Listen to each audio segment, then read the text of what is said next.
Hey, this is Evan Marquette, dating coach for smart, strong, successful women, your personal trainer for love. Welcome back to Lovesplaining. Today is for subscribers only. We're going to have a great question from someone who is a subscriber. I'm really excited to get to know her. She's got a really warm energy. I'd like to introduce Kathryn. Kathryn, would you be kind enough to tell us a little bit about yourself? Name, age, where you live, what you do, basic biographical information. Sure. Thanks, Evan. So my name's Kathryn. I live in British Columbia, Canada. I'm about to qualify as a lawyer. I'm 38, so this is a second career for me. And yeah, I'm starting a brand new relationship. I'm 3 months in, and I have a question for you about it. I'm so glad you asked. How could I be of service to you today? So my question is, how do I know if a situation in my relationship is a genuine red flag or an opportunity for my own personal growth? Okay. I think we're going to need some more details on that one.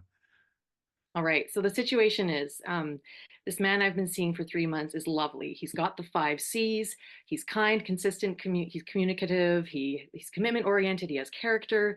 I started out very attracted to him, but the more I'm learning about him and some of his deep unresolved issues, the less attracted to him I am and the more fearful I am. Hmm. So I'm wondering if my doubts are based on a genuine incompatibility or if this is just my old patterns of avoidance and fear popping up.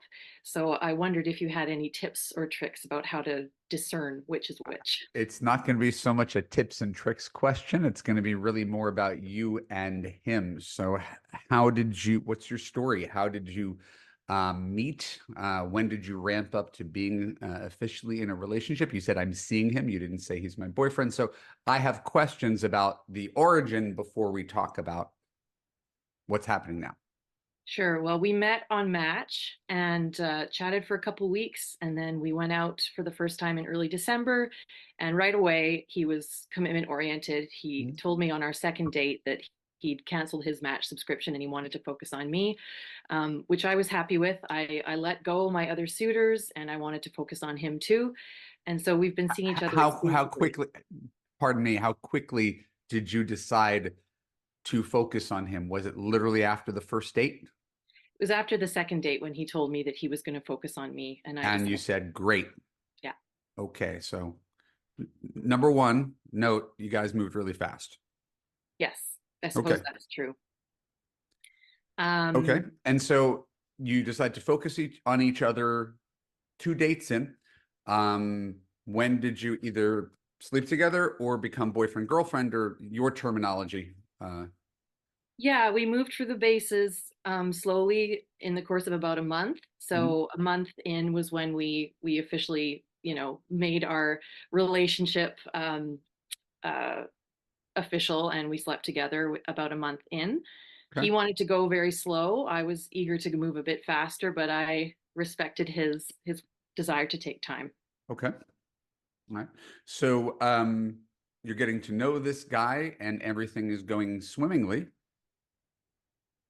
And then, And then he got really honest with me about a few unresolved issues he has going on. Specifically, he is genderqueer, which is not a problem in and of itself, but the issue is that he feels intense shame about that.